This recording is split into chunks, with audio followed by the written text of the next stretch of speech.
Bonjour à toutes et à tous. L'exposé qui va suivre a pour thème l'hôpital et ses enjeux urbains, un acteur de la ville.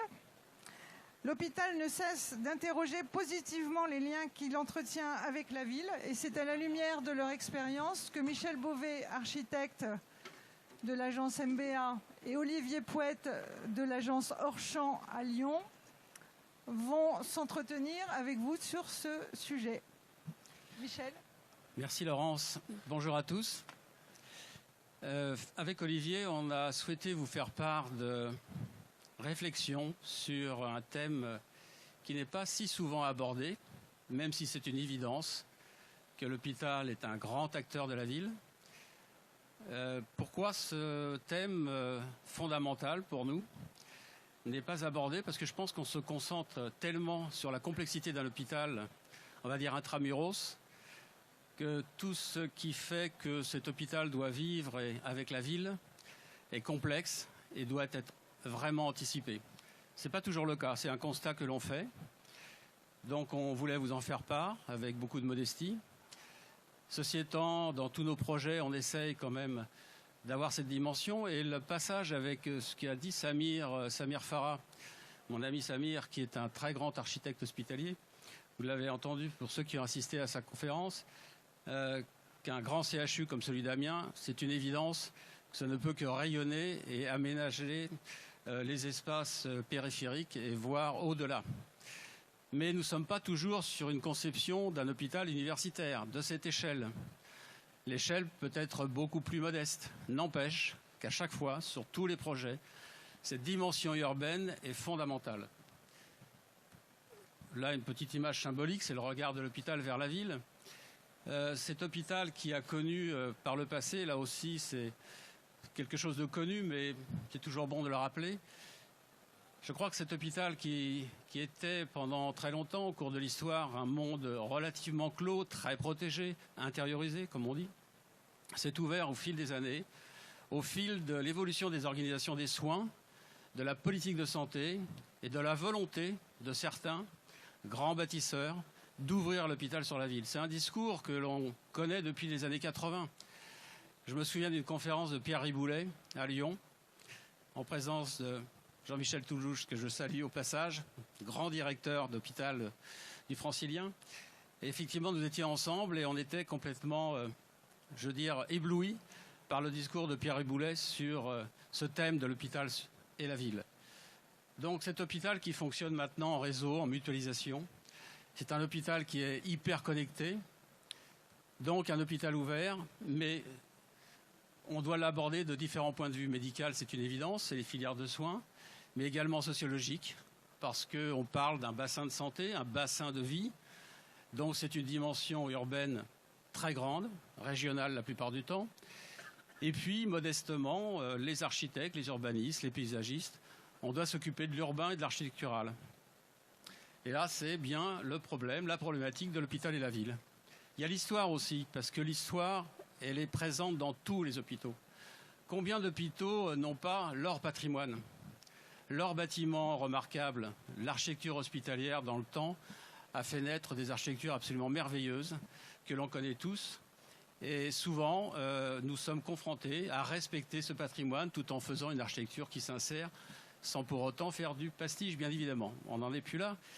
Mais on le verra tout à l'heure que c'est une dimension patrimoniale qu'il faut prendre en compte. Alors, j'en profite pour dire que le territoire, on n'a jamais tant parlé de notion de territoire depuis ces dernières années. Depuis la loi HPST, c'est évident que le mot territoire est venu quelque chose qui résonne à chaque fois dans tous nos projets. Pourquoi? Parce que c'est la loi, tout simplement, c'est l'évolution des organisations de soins, c'est la politique de santé, c'est une démarche purement économique, c'est-à-dire c'est l'optimisation et la rentabilité des hôpitaux. Alors c'est un vaste débat, c'est pas le sujet du jour, mais en tout cas ça pose une problématique là autre qui convient de peut-être aussi ne pas oublier. Parce que cette loi HPST, en parlant de territoire, elle parle de groupement hospitalier de territoire. Là, il y a une échéance, je crois, juillet, là, pour les GHT. C'est bientôt, c'est aujourd'hui. Mais est-ce qu'on parle à nous, les concepteurs de ce territoire, à l'échelle de la ville, à l'échelle urbaine? Jamais. Jamais. C'est un autre sujet. Donc c'est vrai que nous avons envie, nous, de parler de territoire à l'échelle urbaine. C'est notre métier. Et je crois que la mixité des activités d'un hôpital, je crois que c'est certainement l'équipement public par excellence qui regroupe certainement le plus grand nombre de métiers différents. On parle d'une centaine de métiers différents dans un hôpital, entre évidemment le soin, le médical, mais la logistique et autres, la recherche, l'enseignement. Donc je crois que tous ces métiers qui font l'hôpital, qui font cette richesse de l'hôpital, ça a besoin d'aménagements tout à fait particuliers, extrêmement fins, extrêmement pertinents, avec beaucoup de zones d'interface avec la ville. Ça veut dire quoi? Ça veut dire qu'effectivement, l'hôpital, il a besoin de fonctionner en interaction permanente avec la ville dans tous les domaines. On y reviendra. Donc c'est une forte implication dans le paysage au sens urbain, c'est sûr, et on demande en plus aux architectes de faire une belle architecture, qu'elle soit signifiante, qu'elle soit emblématique, qu'elle soit liée effectivement à ce qu'est un hôpital, c'est-à-dire un monde d'humanité, un monde de citoyenneté, un monde de grande sensibilité. Là, c'est juste une image pour montrer que, par exemple, Michalon-Grenoble, c'est quand même assez impressionnant quand vous voyez l'échelle d'une partie de ce CHU. Je dis bien d'une partie. Bâtiment extraordinaire fait par, je crois, Henri Bernard, si ma mémoire est bonne, dans les années 70, qui continue de se développer. J'ai le bonheur d'y participer. Mais voilà l'échelle, l'impact à l'échelle de la ville. C'est quelque chose d'assez impressionnant. L'hôpital est donc un quartier de ville. C'est un quartier de ville qu'il convient d'organiser en tant que tel. On sait très bien que certains secteurs sont plus, je dirais, plus protégés que d'autres, mais n'empêche que c'est comme la ville. C'est-à-dire que ça répond exactement aux mêmes problématiques que l'on connaît dans les schémas d'aménagement et les schémas directeurs d'aménagement de ville, mais avec la dimension sensible et la dimension de la spécificité de l'hôpital. C'est là que ça devient très complexe. C'est un lieu unique où on gère énormément de flux différents. C'est encore une fois une banalité de dire que la gestion des flux intérieurs, tous les architectes connaissent ça, c'est ce qui fait le squelette d'un hôpital. Si on loupe, je dirais, notre gestion des flux, je pense que le projet ne va pas très loin. Et c'est pareil pour l'extérieur, pour les flux externes.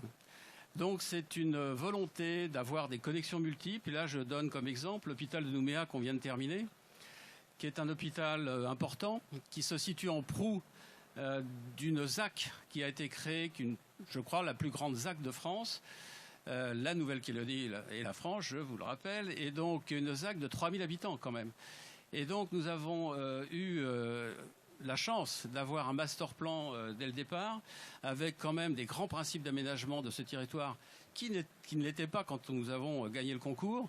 Et cet hôpital a donné naissance, je dirais, avec une accélération foudroyante, à un aménagement sur les péninsules et sur les flancs de la montagne. On est entre montagne et lagon. Donc un aménagement extrêmement fort, un axe urbain qui s'est doublé d'un boulevard spécifique aménagé, un TCSP pour lequel nous avons participé activement en mettant des gares à l'intérieur de l'hôpital, une gare pour le public, une gare pour le personnel. Donc vous voyez, quand les choses sont prises en amont, tout se passe bien et je pense que le résultat sera effectivement intéressant, tout en permettant les évolutivités. C'est cette complexité qui doit s'accompagner d'organisations effectivement très, je dirais, très fine et très pertinente pour assurer une très bonne lisibilité aussi et surtout une accessibilité aussi. C'est pas toujours, ça paraît simple, mais c'est pas toujours évident. Parce que l'accessibilité, ce sont les trams effectivement viaires, ce sont les réseaux, le maillage, mais c'est aussi les parcours aussi piétons, les parcours doux, les parcours qui sont effectivement à gérer de plus en plus avec, je dirais, une qualité et pas simplement la voiture. Un exemple, on a terminé il n'y a pas très longtemps l'Institut de cancérologie de Nîmes avec le CHU, un dialogue avec l'hôpital Caraïmaux fait par Émeric Ziblena et Bernard Cabane, donc une relation très très forte entre ces deux bâtiments. Ce bâtiment qui répond à une mutualisation privée et publique, donc qui est très emblématique, donc une image signifiante et qui se situe, je dirais très, voilà, un peu en position dominante. C'est le terrain qui était comme ça, mais avec une difficulté d'accessibilité. Il était même envisagé un funiculaire, vous voyez, pour accéder jusqu'au parvis de cet hôpital. Il sera peut-être fait un jour du reste. Donc tout ça pour dire que notre travail de concepteur, c'est effectivement de générer des aménagements, des équipements, mais surtout des aménagements spatiaux à l'échelle, en assurant des continuités urbaines, des continuités végétales. Tout ça pour assurer, encore une fois, ce que je venais de dire, donc les bonnes accessibilités et les bonnes mobilités que requiert un tel équipement de cette importance. C'est pas tout, c'est aussi, on sait très bien que l'hôpital génère, incite des aménagements, et de toute façon, on a l'exemple des hôpitaux des années 70 qui se faisaient parfois un petit peu à l'extérieur de la ville, et la ville a rattrapé l'hôpital, ou en tout cas l'urbanisation s'est faite d'une manière, je dirais, presque naturelle quand elle n'était pas organisée. Parfois ça l'était, parfois ça ne l'était pas. Mais on sait très bien que la grève a été prise, c'est même avec beaucoup, souvent de pertinence, que les choses se sont mises en place, parce que l'hôpital attire, c'est un aimant extraordinaire, compte tenu, encore une fois, de sa portée et de son rayonnement. Donc il faut organiser ces synergies qu'Olivier va évoquer. Encore un dernier exemple, c'est l'hôpital le CHU de Rouen. On travaille actuellement sur une greffe qui s'appuie sur le vieux tissu de Rouen, la vieille rue, une des plus vieilles rues du vieux Rouen, avec un bâtiment assez emblématique, qui est un bâtiment qui fait que de la chirurgie ambulatoire sur plusieurs niveaux, des blocs opératoires qui se superposent, greffés évidemment au plateau technique, mais pas très loin du site historique. Et ces aménagements que l'on a sur un grand site comme l'hôpital de Rouen, c'est aussi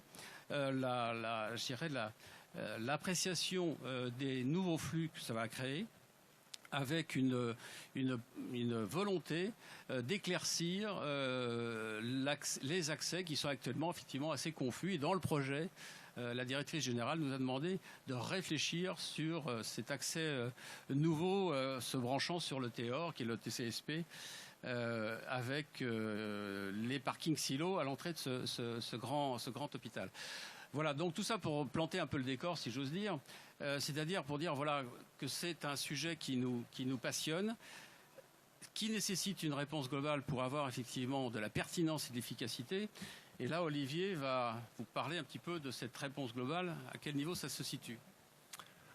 Alors, la réponse globale, les enjeux de la réponse globale, c'est l'efficacité de l'hôpital, et c'est surtout le lien et l'ouverture à la ville. Faire en sorte que la ville puisse s'approprier l'hôpital, le projet de l'hôpital, et faire en sorte que l'hôpital s'insère correctement dans la ville pour qu'on puisse avoir un équilibre, une ville équilibrée au service de ses habitants. Alors, un projet global, c'est pas un projet en soi, c'est une méthode qui doit s'appliquer suivant les différents contextes du projet et qui s'appuie sur 2 points. Le premier, c'est une ouverture, un changement d'échelle, une prise en compte d'un territoire beaucoup plus vaste que le périmètre de construction de l'hôpital par lui-même. Et puis le second, c'est prendre en compte différentes thématiques qui sont inscrites dans la composition urbaine, le travail de l'urbanisme. Donc plusieurs points qui ont lien au paysage, qui ont lien au social, qui ont lien à l'économie, qui ont lien au développement durable. Donc le premier point qui est illustré, donc en fait c'est le thème, donc faire en sorte que tous ces thèmes corrèlent dans un projet d'ensemble. Donc le premier thème, c'est prendre en compte la morphologie de la ville existante, prendre en compte le fait qu'elle aura des mutations et des transformations, et se connecter sur ces réseaux viaires et les renforcer, et puis se connecter sur toutes les fonctionnalités de la ville, les transports en commun, les vélos, les piétons, les voitures, et renforcer tout ce système, renforcer pour l'hôpital, mais en même temps pour la ville. Le deuxième thème, c'est le paysage et l'identité. Donc en fait, c'est s'inscrire dans un grand paysage bien plus vaste que le paysage de l'enclos de l'hôpital, et c'est raconter une histoire à l'intérieur d'un paysage qui est très vaste. Et voilà.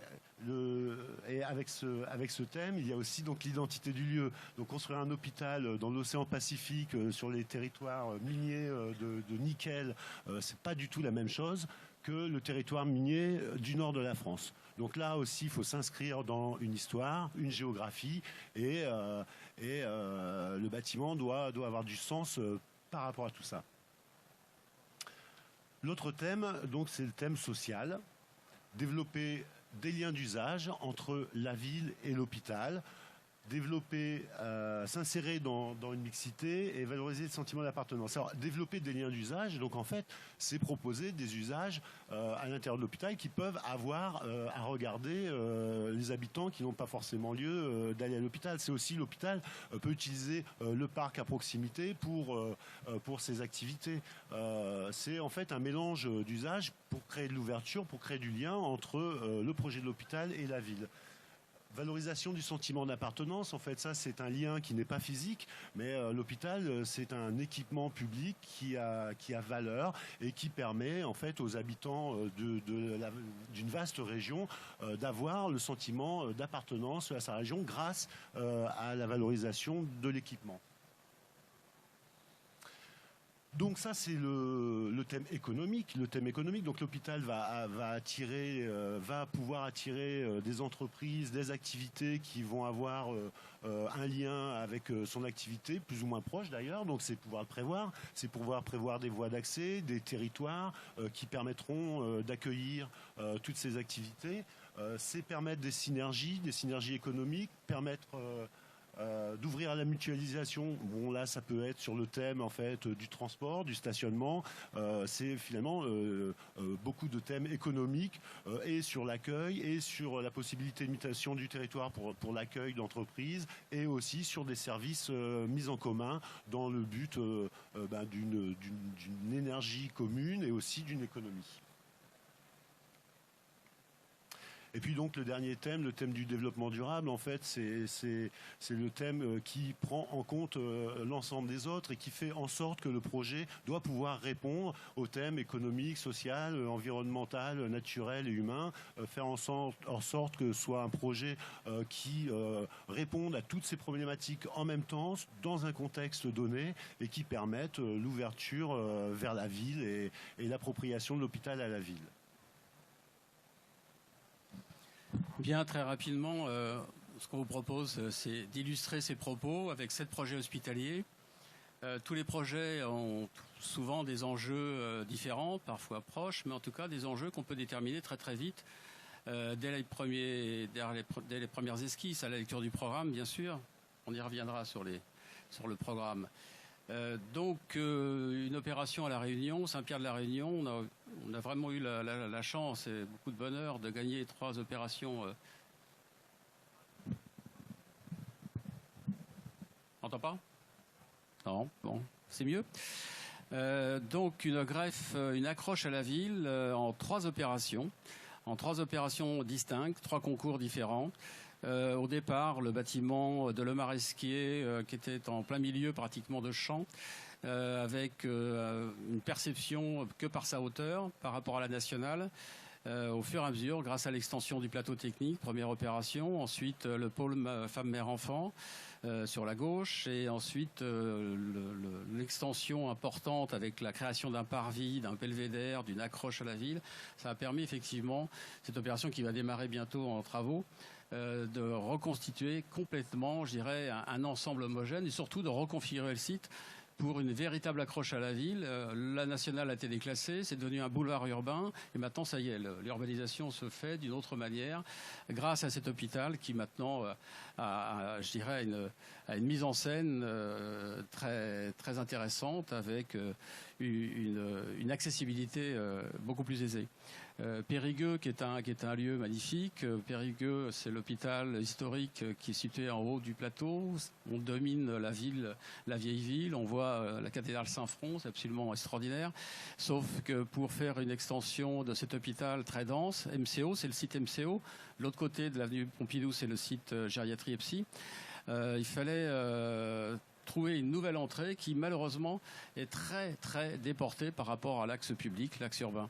Donc il fallait trouver une architecture qui accroche, une lisibilité, un repère, et ça a été l'idée de réorganiser ce site avec, je dirais, la prise en compte de la topographie par un belvédère. Il y a un restaurant qui s'est installé et qui marche très très bien. Il faut réserver le week-end et le dimanche parce qu'on a une vue absolument superbe. Et donc c'est une façon quelque part aussi, ce que disait Olivier, je dirais, grâce à cet hôpital, de recréer une vie et d'ouvrir complètement la pratique hospitalière. La deuxième opération, la ternière, là, qui est le dernier concours, revient à côté de l'ancienne entrée. Et ça, c'est assez intéressant parce que le campanile qui existait devient maintenant aussi un élément de repère, de lisibilité par rapport à un ensemble qui redevient cohérent alors qu'il était complètement éclaté. Voilà un peu les images entre le belvédère, la première opération, et la perspective du dernier projet avec ce campanile et cet axe qui est renforcé. Sur le Nouméa, tout à l'heure on a parlé de Nouméa et la ZAC, la fameuse ZAC de Nouméa. Donc ce grand hôpital est aussi quelque part un hôpital qui devait s'inspirer de l'identité culturelle et surtout de la culture Pacifique Sud, la culture kanak. C'était pas évident, donc on a beaucoup travaillé ce sujet. Du reste, je le signale, ça va être je dirais aussi peut-être le plus grand projet culturel dans un hôpital qui est en train de se mettre en place avec beaucoup de maîtres d'œuvre et d'artistes. Pourquoi ? Parce que cet hôpital s'inscrit dans un paysage absolument somptueux et donc qui a beaucoup inspiré évidemment. Mais encore une fois, c'est toute l'idée d'appartenance. C'est-à-dire que cet hôpital, non seulement il s'inscrit dans la ZAC, il est en proue de la ZAC, il fait le lien, il s'organise avec une organisation hospitalière polybloc, hein, pour ceux que ça intéresse. Je pense que c'est un des premiers grands polyblocs, vraiment, avec donc la différenciation entre les zones médico-techniques et d'hébergement et d'activités externes. Mais en tout cas, on voit très bien que ce bâtiment là a une configuration qui valorise le sentiment d'appartenance. Grenoble, on l'a vu tout à l'heure, donc un projet qui a été au départ une commande de l'administration pour que l'on fasse un plan général d'aménagement, un plan c'est un PIG comme on les appelait à l'époque, ça n'existe plus, mais en tout cas ça revient au schéma directeur d'aménagement, pour greffer toutes les opérations. Il y avait 5 opérations qui étaient prévues, et pour pouvoir les organiser à partir d'une structure urbaine, donc nous avons eu la commande de réflexion d'un grand schéma, et ça se réalise de cette façon-là, avec 3 stations de tram dans l'hôpital du reste. Sur le Vinatier... Le Vinatier, alors là c'est un exemple d'ouverture et de lien social par l'usage, puisque l'hôpital du Vinatier est dans un grand parc lyonnais, un des plus grands poumons verts de l'agglomération. Et en fait c'est un site qui est ouvert, qui accueille des promeneurs, qui accueille un théâtre, qui accueille une ferme, et qui crée du lien avec la ville par le biais des usages. Là aussi, histoire et paysage, c'est Saintes. Alors Saintes, on a découvert juste avant de construire, par des fouilles archéologiques, qu'il y avait un passé, on s'en doutait, extrêmement riche sur le plan archéologique, avec une ancienne nécropole. Les études après concours, bien évidemment, ont démontré qu'on était effectivement sur une ancienne nécropole et que la magie avait fait que l'axe historique rejoignant les arènes ou l'amphithéâtre, ça dépend, l'appel gallo-romain qui est sur la droite, cet axe-là où j'avais effectivement instinctivement mis et implanté le parvis d'accès, en définitive, se situe sur la voie gallo-romaine. Et le parvis correspond parfaitement, il y a une superposition avec les archéologues, à cette emprise de l'agora de l'époque. Et donc, ça a été très, très perturbant, du reste, parce que c'est quelque chose qui qui est très sensible quand on découvre en définitive que le passé est là et ressurgit dans les approches. Voilà. Donc il y a un grand paysage, on a réussi à urbaniser tout un Talweg qui ne l'était pas. Voilà la perspective du parvis de Saintes qui est dans cet axe historique, au loin les arènes gallo-romaines, et puis le dernier petit dont on est très fier, c'est Lens. Alors Lens, qui a des accroches urbaines assez multiples, je crois qu'on a peut-être le plan après. Enfin, accroche par l'environnement naturel, puisqu'il s'accroche sur une grande coulée verte. Accroche économiquement, puisque l'ensemble des terrains qui sont à urbaniser permettront l'accueil d'entreprises en synergie avec l'hôpital. Lien sur les usages, puisqu'en fait, la coulée verte peut supporter des usages à destination du public et vient rechercher et être le fondement d'un PRU qui se trouve juste à côté. Et lien par le paysage, puisqu'en fait il y a une continuité du traitement paysagère, donc en relation avec les proches abords. Voilà, c'est presque fini, mais je crois qu'on est dans les temps pour pouvoir lancer un peu de débat, en tout cas j'espère. Pour quel bénéfice ces réflexions en définitive? Je crois que c'est encore une fois... on se répète, mais un hôpital, ça évolue en permanence, l'évolution interne et l'évolution spatiale. Il faut savoir l'assurer, et pour ça, il faut de l'anticipation. Il faut des études qui permettent effectivement d'envisager dans l'avenir des développements cohérents, intelligents, pour garantir et rationaliser donc les nombreux flux et la spécificité des flux, et garantir une très bonne accessibilité pour tous ces flux. Induire aussi, inciter, je dirais, des synergies et des valorisations urbaines, ça veut dire quoi? On l'a dit tout à l'heure, c'est-à-dire effectivement provoquer des activités qui sont connexes, qui sont liées directement à l'activité de l'hôpital, mais pour l'enrichir, pour le supporter, pour l'accompagner. Et puis c'est pour le patient, pour le public, effectivement, quelque chose qui est très apprécié et qui se fait naturellement, mais pas toujours d'une façon très organisée. Donc on est un peu critique avec Olivier en constatant que la plupart des programmes, encore une fois, je le disais tout à l'heure, on parle de territoire, mais on ne parle pas de l'urbain, pas assez. Alors évidemment, quand on voit le projet qui est juste là en dessous là, de l'île de Nantes, c'est une évidence. Charlotte et Jean-Philippe Pargade avaient un tel projet et on peut les féliciter parce qu'il est magnifique. Mais là, c'est une échelle telle qu'on ne peut faire qu'un morceau de ville. Quand on parle effectivement d'Amiens, comme vous l'avez vu tout à l'heure avec Samir, c'est pareil. Mais quand on est sur des sujets plus modestes, plus petits, c'est toujours quand même la même problématique. Il ne faut pas l'oublier. Et je pense que sur les programmes, ce sujet est esquissé. Bien sûr, parce qu'on parle d'un contexte, on parle de l'environnement. Et je voudrais rappeler pour les architectes qui ont parfois une certification assurée sur l'environnement avec HQE, c'est que la cible 1, vous le savez tous, qu'est-ce qu'elle dit la cible 1 La cible 1, c'est bonne insertion dans l'environnement. Voilà. Et puis alors on nous note sur la bonne insertion dans l'environnement. Qu'est-ce que ça veut dire? C'est beaucoup plus complexe qu'une simple phrase dans effectivement une certification HQE. Ceci étant, c'est déjà ça de l'avoir mis. Mais c'est beaucoup plus important, je dirais, de prendre le problème en amont, d'anticiper, encore une fois, et de ne pas oublier que l'hôpital n'est pas qu'une organisation de soins. Ça, c'est bien sûr la complexité qu'il faut gérer avec les utilisateurs, avec les acteurs, mais on doit dépasser ce champ. C'est bien plus que ça.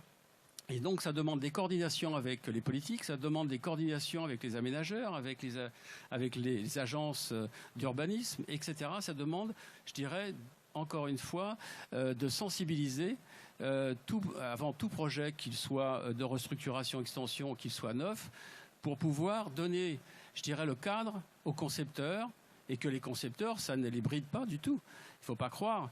J'ai même eu une expérience récemment qui était très sympathique quand on nous a dit, à l'occasion d'un superbe concours, il n'y a pas de projet d'aménagement de schéma directeur parce qu'on attend le projet. Et si vous avez la chance, Monsieur Beauvais, d'être lauréat, eh ben, vous ferez le schéma directeur. Bien sûr, ça c'est très sympathique d'entendre ça. Ça nous fait, quelque part, c'est une confiance. Mais je pense que les choses ne peuvent pas se passer comme ça. Encore une fois, je vais peut-être m'arrêter là parce qu'il y a peut-être des questions. Merci Michel, merci Olivier. Y a-t-il des questions dans la salle? S'il n'y en a pas, moi j'en ai quelques-unes en réserve. Mais c'est pas préparé. Hein, mais c'est pas du tout préparé. Mais je pense que Michel et Olivier seraient ravis qu'on les interroge en direct. Monsieur ?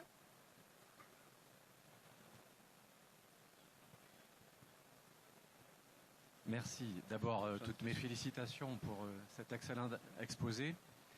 Comme j'ai quelques heures de vol, je peux me permettre de me sortir un petit peu de l'obligation de réserve. Vous avez mis le doigt sur, dans cette affaire, le sujet le plus important, qui est le dialogue ville-hôpital. Et jusqu'à nouvel ordre, les représentants de la ville, c'est les élus, notamment. On a d'autres, mais bon. Et alors, je voulais savoir si depuis quelque temps, justement, ce dialogue entre vous, architectes, bureaux d'études, urbanistes, bon, les professionnels, avec les élus, se passe un petit peu mieux qu'il y a quelques années. Parce que on sait qu'on s'oriente vers des organisations hospitalières dans lesquelles, je parle à mon nom personnel là, hein, tout le monde l'a compris, dans lesquelles les élus vont a priori avoir de moins en moins de rôle à jouer, qu'on le veuille ou pas.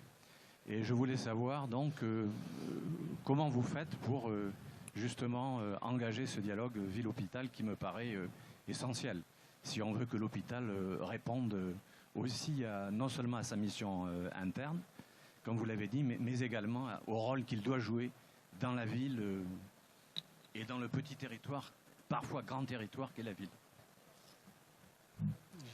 J'y vais ? Ouais. Bon, c'est une très belle question, Monsieur Toulouse. Parce que, effectivement, on constate, contrairement à ce qu'on pourrait penser, en dehors de certains projets, évidemment, où là, les choses ont été anticipées, il y a une volonté politique, le maître d'ouvrage, c'est-à-dire l'hôpital, a déjà été préoccupé de toute cette problématique. Mais ce n'est pas toujours le cas, parce que les politiques, en définitive, on les rencontre très peu, en dehors du conseil de surveillance, où de temps en temps, il faut présenter le projet, et puis leur poser des questions, effectivement, pour que le permis de construire se passe bien. En définitive, je suis un peu, je grossis le trait, mais c'est un peu ça. Je trouve qu'il n'y a pas assez d'échanges, et que le bras de levier politique qui est un hôpital n'est pas assez, je dirais, utilisé, mais au sens, justement, que ce n'est pas qu'un acte politique au sens de dire j'ai fait quelque chose pour l'hôpital, mais se poser vraiment les questions, les bonnes questions, les vraies questions, des synergies entre l'hôpital et la ville. C'est ça les questions. Et sur des synergies, effectivement, on l'a dit tout à l'heure, multiples. Sociales, économiques, de transport, d'accessibilité, d'aménagement, c'est tout ça. Tout ça que l'hôpital génère, c'est extraordinaire. Quel est l'équipement public qui génère autant de choses? J'en connais pas. Le campus universitaire, bien sûr, c'est très très intéressant. Mais là, la complexité d'un hôpital fait que l'on est sur un domaine extrêmement large, dans un domaine du sensible en plus. C'est-à-dire que cette dimension sensible de l'hôpital fait que ça rajoute quelque part non seulement des passions avec tous les acteurs, parce que les débats sont souvent passionnés. Mais en tout cas, c'est vrai qu'avec Olivier, on est obligé, en dehors, encore une fois, de certains sujets où là, les choses sont prises en amont et là, il n'y a pas de problème. Lens, c'est évident, on voit beaucoup les politiques et on voit beaucoup tous les acteurs, parce que ce projet, à l'échelle régionale, est un projet important. Mais ce n'est pas toujours le cas, encore une fois. Donc, il ne faut pas croire que les choses évoluent et c'est pour ça quelque part, on est là à réclamer. Mais normalement, ça devrait être à la collectivité que d'imposer certains critères à l'hôpital et de faire des études préalables pour pouvoir insérer l'hôpital dans la ville. Et du coup, je pense que l'hôpital a tout à y gagner que de s'insérer dans la ville. Donc, les acteurs des hôpitaux devraient demander aux collectivités en fait, de s'investir dans les études préalables pour pouvoir prendre en compte tous les problèmes de l'hôpital à l'intérieur de la ville. Une autre question ? Je peux en poser une autre alors. Alors, meurt d'envie. Il y a beaucoup d'architectes dans la salle, il y a aussi certainement des maîtres d'ouvrage, beaucoup de décisionnaires. En quoi le mode de dévolution loi MOP, conception-réalisation, impacte-t-il sur les réflexions et les stratégies à mener en termes d'aménagement urbain ? Elle n'est pas préparée du tout, mais quand même un peu. C'est une question qui nous tient tous à cœur, les architectes, même si on aime bien maintenant les conceptualisations. Tout compte fait. Il y a eu un peu de mal, hein, mais tout compte fait, c'est pas mal. Si d'abord, si on a un bon mandataire, un bon groupement, une bonne écoute, mais en tout cas, je touche du bois, jusqu'à maintenant, c'est le cas.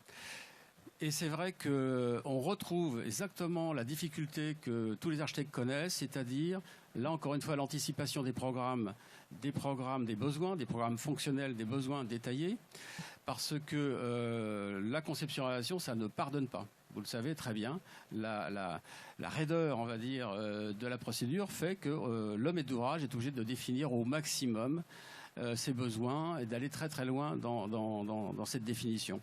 Quand c'est fait, ça se passe très très bien. Il n'y a pas de raison. Et je dirais que sur les problématiques urbaines, c'est pareil. C'est-à-dire que c'est encore pire parce qu'effectivement, la loi MOP permet, je dirais, un dialogue plus simple, plus rapproché entre le maître d'ouvrage, l'hôpital, les utilisateurs et l'architecte, même si ça se garantit quand même dans le conception-réalisation, mais c'est un petit peu plus complexe par tout simplement le cadre contractuel. Et qu'il faut donc encore plus anticiper sur ces aspects-là, de façon que les données soient parfaitement déterminées quand on attaque, si j'ose dire, le concours. Parce que le concours, il reste quelque part, c'est pas un dialogue compétitif. Hein. Il y a une époque, on avait des marchés de définition. C'était une très très belle époque où certains architectes se sont fait vraiment plaisir parce que voilà, le programme naissait avec les besoins, etc. Mais on avait du temps, il y avait de l'argent, etc. Maintenant, c'est plus le cas. Donc, il faut aller vite. Ces conceptions-réalisations, c'est pour aller vite. Avec Monsieur Monnier, on a fait le Vinatier et effectivement, le programme était remarquable. Remarquable. On a fait le Vinatier en conception-réalisation. Avec Olivier, c'est vrai que le programme était extraordinaire. C'est vrai qu'au niveau des enjeux d'aménagement spatiaux, c'était clair aussi. Donc voilà, ça nécessite encore plus d'anticipation et encore plus de précision qu'en loi MOP, exactement comme programme fonctionnel des besoins. Olivier ? Ok, peut-être pour terminer, pour conclure, à moins qu'il y ait encore de nouvelles questions, mais pour conclure, quelle définition vous donneriez à ce qu'on pourrait appeler un hôpital véritablement urbain ? Je sais que ça reprend, il y a une partie de la réponse a déjà été abordée, notamment par rapport à la ville et à la collectivité locale.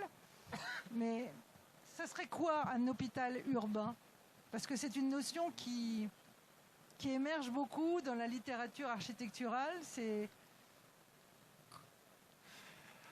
Alors, un hôpital urbain, en fait, il n'y en a pas deux pareils. Je pense que c'est plus lié à la méthode, au fait de prendre en compte les problématiques qui sont prises en compte dans la ville et d'organiser l'hôpital en bonne relation avec les problématiques de la ville et vraiment lié à son contexte. Oui, simplement pour rajouter, si j'ai encore une petite couche, c'est que il n'y a pas de réponse, c'est une évidence, il n'y a pas de réponse, il n'y a pas de modèle dans l'hospitalier. On a essayé de nous inculquer des modèles à une époque, ça n'a pas marché, et pour cause. Pour l'urbanité d'un hôpital, c'est pareil. C'est-à-dire que ça tient à tellement de facteurs qui sont encore une fois tout ce qu'on a vu. Donc la réponse est multiple, globale, elle est multiple, et encore une fois, elle n'est pas stéréotypée. Donc l'hôpital urbain, c'est avant tout la prise en compte, encore une fois, du dialogue avec la ville. Instaurer le dialogue avec la ville, mais vraiment, vraiment. C'est pas simplement des gestes. Encore une fois, juste pour finir, ce qui nous manque, ce qui existait à une époque, c'est-à-dire des schémas directeurs, des schémas d'aménagement, il y en a encore. J'ai participé récemment à un concours que j'ai perdu, des restes, fait par Emmanuel Colboc, un très beau schéma directeur. Emmanuel Colboc qui va passer derrière, et sur le même thème. Et c'est très bien du reste, parce qu'elle a certainement une perception très sensible et complémentaire, je pense. Et en tout cas, ce schéma directeur qu'elle a fait pour Montpellier, c'était quelque chose de très fort, sur lequel il fallait s'accrocher. On n'était pas toujours d'accord, on n'était pas toujours... Voilà. Mais en tout cas, ça avait le mérite d'exister et de poser des vraies questions. Sur d'autres programmes aussi importants, eh ben, on est en attente. On est en attente. C'est ça que aussi on peut dire, pour peut-être conclure, c'est que le maître d'ouvrage, c'est pas simplement le maître d'ouvrage, les aménageurs, les AMO, les politiques, voilà, tous ceux qui font l'hôpital, tous les acteurs et bien sûr les concepteurs. Et on est là et suffisamment passionnés pour y participer. Merci Michel Beauvais, merci Olivier Pouette.